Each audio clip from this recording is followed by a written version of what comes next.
Hello friends, welcome back in your channel study point. पिछले video में हमने सीखा था कि आपको टेबल कैसे बनाना है और टेबल के बनाने के भी हमने डिफरेंट व्यूज़ सीखे थे, जैसे कि data sheet view, design view. अलग अलग डेटा टाइप के अकॉर्डिंग हमने अलग अलग तरीके की वैल्यू फीड करके भी देखी थी। पर आज के वीडियो में हम सीखने जा रहे हैं क्वेरी। क्वेरी क्या होता है? क्वेरी, आप किसी बड़े डेटाबेस से किसी पर्टिकुलर वैल्यू को जल्दी से सर्च कर सकते हैं। एमएस एक्सेस में बेसिकली 3 टाइप्स की क्वेरी होती हैं। फर्स्ट होता है सिलेक्ट क्वेरी, जिसे हम सिंपल क्वेरी भी कहते हैं।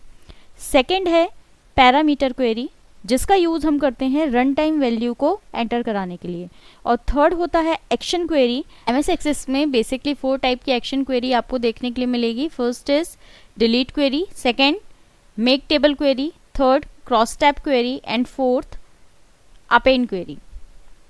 इसके लिए आपको सबसे पहले एक्सेस डेटाबेस ओपन करना होगा। तो लास्ट टाइम में मैंने जो एक्सेस टेबल बनाई थी मैं उसी को ओपन कर रही हूँ।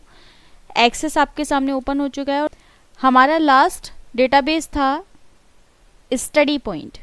मैंने स्टडी पॉइंट पर क्लिक किया। जैसे ही स्टडी पॉइंट पर हम क्लिक करेंगे हमारा डेटाबेस हमारे सामने ओपन हो जाएगा।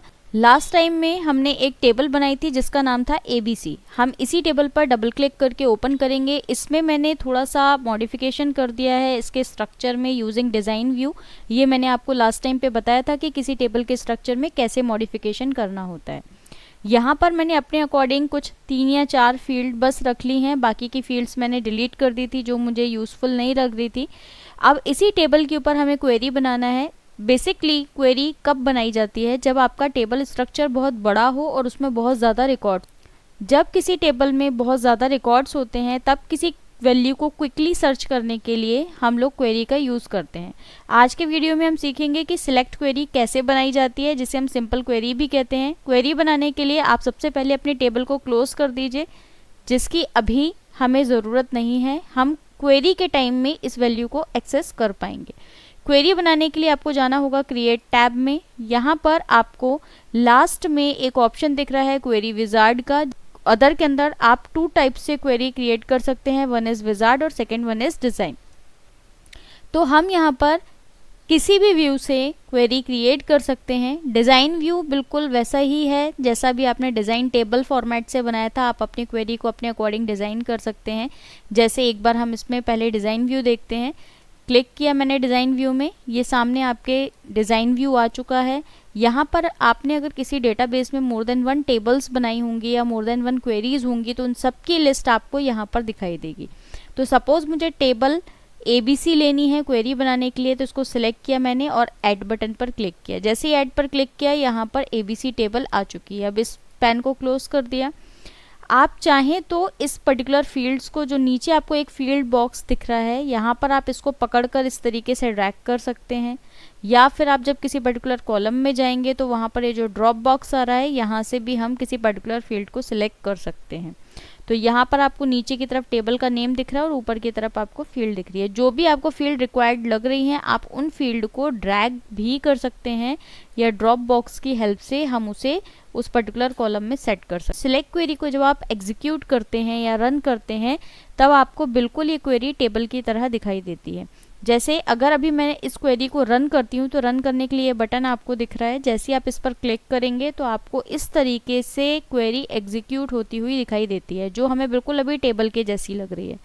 पर क्वेरी का बेसिक यूज़ होता है किसी पर्टिकुलर कंडीशन के अकॉर्डिंग वैल्यू को सर्च करने के लिए। तो इसके लिए मैंने वापस अपनी क्वेरी को डिज़ाइन व्यू में ओपन किया और ओपन करने के बाद अभी आपको यहाँ पर दिख रहा है शो के लिए यहाँ पर ये सारे फील्ड्स के नीचे शो बॉक्स एक्टिवेटेड है, मतलब ये सारी की सारी फील्ड दिखनी चाहिए। पर अगर मैंने क्लास का जो शो बॉक्स है वो डीएक्टिवेट कर दिया, इट मीन्स जब मैं अपनी क्वेरी को एग्जीक्यूट करती हूँ तो मुझे क्लास वाला कॉलम नहीं दिखना चाहिए। तो अब हम अपनी क्वेरी को वापस रन करते हैं और देखते हैं यहाँ पर आपको क्लास वाला कॉलम नहीं दिख रहा है क्योंकि मैंने उसका जो शो बॉक्स था वो डीएक्टिव कर दिया है। अब वापस अपनी क्वेरी को मैंने डिज़ाइन व्यू में खोला। अब यहाँ पर वापस मैंने क्लास वाले कॉलम को एक्टिव कर लिया कि मुझे दिखना चाहिए। नीचे आपको यहाँ पर एक और रो दिख रही है, दिस इज क्राइटेरिया। क्राइटेरिया मतलब कंडीशन। अब आप किसी कंडीशन के बेस पर भी वैल्यू को सर्च कर सकते हैं। जैसे अभी क्या कंडीशन हो सकती है हमारी टेबल के लिए, पहले हम वैल्यू देख लेते हैं। एक बार रन किया मैंने इसे। यहाँ पर हमें दिख रहा है कि यहाँ पर इनरोलमेंट है और नेम है, क्लास भी है। हम यहाँ पर सर्च करना चाहते हैं कि हमें बस वही रिकॉर्ड दिखाई दे जिनकी क्लास 8th से ग्रेटर है।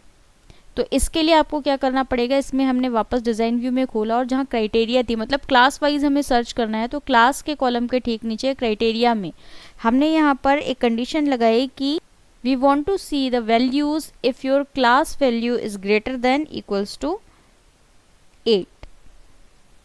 अगर मेरे क्लास की वैल्यू 8th क्लास से बड़ी है या बराबर 8th क्लास से बड़ी है, हमें बराबर नहीं देखना, हमें 8th क्लास से बड़ी देखना है, तो वो सारे रिकॉर्ड्स दिखने चाहिए जिनकी क्लास की वैल्यू 8 से ग्रेटर है। अब इसे रन कर लेते हैं।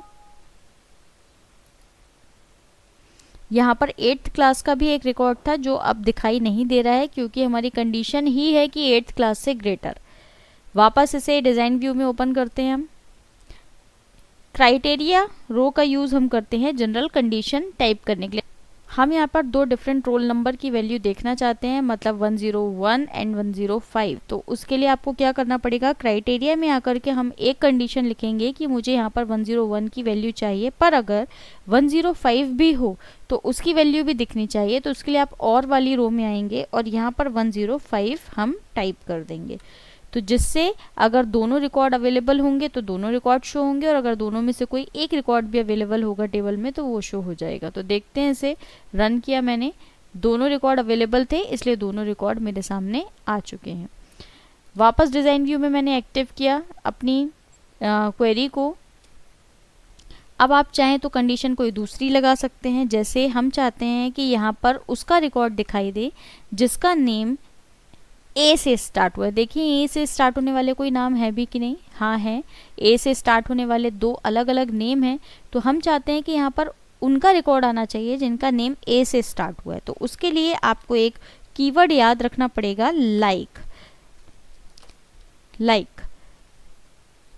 ए से स्टार्ट होने वाले नेम होंगे पर उनके पीछे कितने कैरेक्टर हैं ये हमें नहीं पता, तो इसके लिए मैंने यूज़ किया स्टार, यानी जिसे हम बोलते हैं एस्ट्रिक, ए एस्ट्रिक। अब इस कंडीशन को हम रन करते हैं। जिसका नाम ए से स्टार्ट हो रहा है वो हमारे सामने शो हो रहे हैं। नीचे XYZ क्यों दिख रहा है, XYZ एक डिफ़ॉल्ट वैल्यू है, ये हमने अपने टेबल क्रिएट करते समय डिफ़ॉल्ट वैल्यू डाला था नेम में कि वहाँ पर ऑटोमेटिकली XYZ होना चाहिए, तो ये ऑटोमेटिकली एक ऑटो फिल वैल्यू आ रही है। पर हमने यहाँ पर देखा कि वाकई जो कैरेक्टर्स वाले जो नेम थे वो दिखाई नहीं दे रहे हैं, यहाँ पर सिर्फ वो नेम आ रहे हैं जिनका स्टार्टिंग ए से हो रहा है। वापस डिज़ाइन व्यू में खोलते हैं इसे। इस तरीके से आप किसी पर्टिकुलर कैरेक्टर से स्टार्ट होने वाले नेम देख सकते हैं। अब हम एक नया रिकॉर्ड सर्च करके देखते हैं कि जिसके नेम के पीछे लास्ट में आई आ रहा है, तो उसके लिए आपको बस इसी कंडीशन को थोड़ा सा अपोजिट चलाना पड़ेगा कि एस्ट्रिक आगे है और लास्ट में वो कैरेक्टर जिसके अकॉर्डिंग हम सर्च करना चाहते हैं। अब अपने वापस हम क्वेरी को रन करते हैं। लास्ट में आई जिसके था वो है गौरी। आगे हमने फिर से इसे डिज़ाइन व्यू में ओपन किया, तो यहाँ पर आप अलग अलग कंडीशन देख सकते हैं इन क्राइटेरिया और सेक्शन में। ठीक है, जब आपको more than one conditions use करनी होती हैं किसी सेम कॉलम की, तब आप यूज़ करते हैं क्राइटेरिया, अदरवाइज हम क्राइटेरिया सेक्शन का यूज़ करते हैं।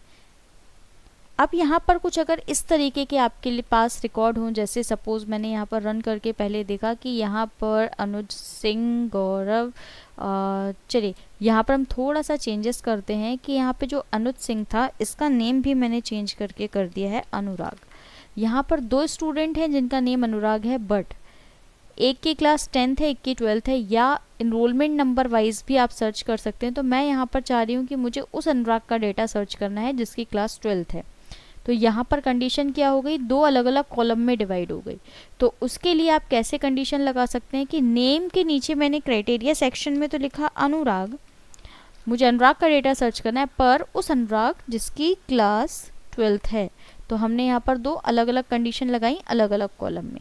अभी हम यहाँ पर सर्च करके देखते हैं, ये देखिए हमें वो अनुराग का डेटा मिल रहा है जिसकी क्लास 12th है। तो होप ये आपको कंडीशन लगाना समझ में आया होगा। पर इसमें अभी एक प्रॉब्लम ये है कि जैसे अगर सपोज मैं नेम वाइज कोई डेटा सर्च कर रही हूँ या क्लास वाइज सर्च कर रही हूँ तो मुझे बार बार क्राइटेरिया में जाकर के कंडीशन लिखनी पड़ रही है। मैं आपको दूसरी क्वेरी से इंट्रोड्यूस करा रही हूँ, this is parameter query. Parameter query का यूज़ होता है रन टाइम वैल्यू इंसर्ट करने के लिए। मतलब जैसे अगर मुझे यहाँ पर बार बार नेम इंसर्ट नहीं करना या बार बार क्लास इंसर्ट नहीं करना, या मैं चाहती हूँ कि मुझे blood group wise value search करनी है पर मुझे यहाँ पर बार बार ब्लड ग्रुप ना टाइप करना पड़े, बार बार डिज़ाइन व्यू में ओपन ना करना पड़े, तो उसके लिए हम एक पैरामीटर पास कर सकते हैं। पैरामीटर कैसे पास करेंगे, आपके कीबोर्ड में जो स्क्वायर ब्रैकेट होता है आप उसको लगाएंगे। यहाँ पर आप एक मैसेज दे दीजिए, मैसेज आपको डबल कोटेशन में देना है। यहाँ पर मैंने दे दिया एंटर ब्लड ग्रुप।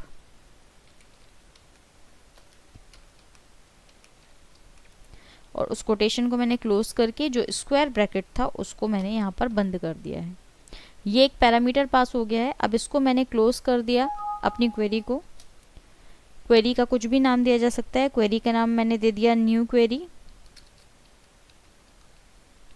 और इसे ओके करके क्लोज कर दिया। अब मेरी क्वेरी बन चुकी है। क्वेरी का नाम है न्यू क्वेरी। अब मैं इस पर अगर डबल क्लिक करूंगी तो क्वेरी ओपन होने से पहले पैरामीटर जो मैंने अभी पास किया था वो आ रहा है। यहाँ पर एंटर ब्लड ग्रुप। अब अगर मुझे देखना है कि जिसका ब्लड ग्रुप बी पॉजिटिव है बस उसका डेटा आना चाहिए, एंटर प्रेस करते ही सिर्फ उनकी वैल्यू आएगी जिसका ब्लड ग्रुप बी पॉजिटिव है। इस तरीके से आप किसी भी अलग अलग कॉलम में पैरामीटर पास कर सकते हैं और अपने अकॉर्डिंग वैल्यूज़ को सर्च कर सकते हैं, जिसमें बार बार अपनी क्वेरी को आपको डिज़ाइन व्यू में खोलना नहीं पड़ेगा और बार बार वैल्यू भी इंसर्ट करनी नहीं पड़ेगी। तो मैंने आज आपको बताया सेलेक्ट क्वेरी और पैरामीटर क्वेरी। दो क्वेरीज से आपको इंट्रोड्यूस कराया। मैंने अभी आपको जिस व्यू में क्वेरी बनाना सिखाया है उसे हम बोलते हैं डिज़ाइन व्यू। पर सिंपल क्वेरी विजार्ड भी एक व्यू होता है जिससे आप बहुत क्विकली कोई क्वेरी डिज़ाइन कर सकते हैं। वो भी एक बार बता देती हूँ। इस क्वेरी को मैंने क्लोज किया। क्रिएट पर अब हम जाएंगे और यहाँ पर अभी आपने यूज़ किया था क्वेरी डिज़ाइन। अब मैं आपको बता रही हूँ क्वेरी विजार्ड। जैसे ही आप क्लिक करेंगे यहाँ पर क्वेरी विजार्ड आएगा। आपको सबसे ऊपर वाली क्वेरी सिलेक्ट करनी है, सिंपल क्वेरी विजार्ड, जो आपको ये दिख रही होगी, सिंपल क्वेरी विजार्ड। इसको आपको ओके करना है। आपके डेटाबेस के अंदर अगर मोर देन वन टेबल हो या मोर देन वन क्वेरीज हो तो आप किसी पर भी क्वेरी क्रिएट कर सकते हैं। जी हाँ, क्वेरी के ऊपर भी क्वेरी क्रिएट की जा सकती है। तो आप यहाँ पर जिसके ऊपर भी क्वेरी बनाना चाहते हैं आप उसे सिलेक्ट कर लीजिए। तो मुझे अपने टेबल पर ही बनाना है, मैंने सिलेक्ट किया टेबल। जितनी भी टेबल की फील्ड्स हैं वो सब अवेलेबल फील्ड बॉक्स में आपको दिखाई दे रही हैं। आप एक एक करके या अकॉर्डिंग टू रिक्वायरमेंट किसी पर्टिकुलर फील्ड को यहाँ शिफ्ट कर सकते हैं क्वेरी बनाने के लिए, या चाहें तो पूरी की पूरी फील्ड को भी हम इंसर्ट कर सकते हैं। नेक्स्ट किया, फिर नेक्स्ट किया। आप अपनी क्वेरी का जो भी नेम देना चाहें, तो जैसे मैंने दे दिया इस क्वेरी का नाम बाय डिज़ाइन, बाय विजार्ड, कुछ भी नाम दिया जा सकता है। इसको मैंने कर दिया फिनिश। हमारे सामने क्वेरी क्रिएट हो चुकी है बाय विजार्ड के नाम की। और इस पर फिर से मैंने राइट क्लिक करके डिज़ाइन व्यू में जब खोला तो ये आपको बिल्कुल वैसी ही दिखाई देगी जैसी थोड़ी देर पहले मैंने डिज़ाइन व्यू से बनाई थी। पर क्वेरी बनाने का तरीका बहुत इजी है। यहाँ पर आपको फील्ड्स को ड्रैग नहीं करना पड़ेगा, सिलेक्ट नहीं करना पड़ेगा, अपने आप आपकी क्वेरी क्रिएट हो जाएगी। और आगे का प्रोसेस वही है, आप क्राइटेरिया या और ऑप्शन का यूज़ करके अपनी क्वेरी क्रिएट कर सकते हैं। इसमें एक ऑप्शन और है, वैसे तो दोनों में ही आपको ये ऑप्शन दिखाई देगा, वो होता है सॉर्ट। सॉर्ट का मतलब होता है असेंडिंग या डिसेंडिंग ऑर्डर में अरेंज करना। जैसे अभी अगर मैंने अपनी क्वेरी को एक्टिव किया, रन किया, तो आपको जो नेम दिखाई दे रहे हैं वो तो वैसे बाय डिफ़ॉल्टेड जैसे मैंने टाइप किए थे वैसे दिख रहे हैं, पर ये अल्फ़ाबेटिकली ऑर्डर में नहीं है, या क्लास वाइज अल्फ़ाबेटिकली ऑर्डर में नहीं है, या डीओबी वाइज नहीं है। तो अगर मैं किसी रिकॉर्ड के अकॉर्डिंग अपने टेबल की वैल्यूज़ को अरेंज करना चाहती हूँ अल्फ़ाबेटिकल ऑर्डर में, तो उसके लिए आपको उसको सॉर्ट ऑप्शन में यूज़ करना पड़ेगा। जैसे मैं चाह रही हूँ कि जो नेम फील्ड के अकॉर्डिंग पूरी टेबल मेरी अरेंज होना चाहिए इन असेंडिंग और डिसेंडिंग ऑर्डर में, तो मैं चाह रही हूँ असेंडिंग ऑर्डर में। जैसे ही मैंने असेंडिंग सेलेक्ट करके इसको रन किया, ये देखिए पहले ए अल्फ़ाबेट वाले, फिर डी, फिर जी, फिर के। आप इसका ऑपोजिट भी कर सकते हैं, किसी भी पर्टिकुलर फील्ड वाइज आप अरेंज कर सकते हैं। तो मैंने इसको लिया डिसेंडिंग और इसको रन किया, और यहाँ पर ये देखिए पूरी जो फील्ड है वो डिसेंडिंग ऑर्डर में अरेंज हो चुकी है। पूरा का पूरा रिकॉर्ड ही हमारा डिसेंडिंग ऑर्डर में अरेंज हो गया है अकॉर्डिंग टू दिस फील्ड। ठीक है, तो आपको ये समझ में आ गया होगा कि हम सॉर्ट ऑप्शन के यूज़ करके क्या कर सकते हैं, या शो का यूज़ क्यों किया जाता है, क्राइटेरिया या और ब्लॉक का यूज़ कब करेंगे। तो होप ये आपको अच्छे से समझ में आ गया होगा। अभी मैंने आपको और का यूज़ करके बताया था कि जब आपके पास दो अलग अलग कंडीशन वाला कोई वैल्यू आपको सर्च करना हो, that time we can use और। होप ये आपको अच्छे से समझ में आया होगा। नए वीडियो में हम मिलेंगे नए टॉपिक मीन्स एक्शन क्वेरी के साथ। तब तक के लिए goodbye, take care and subscribe my channel.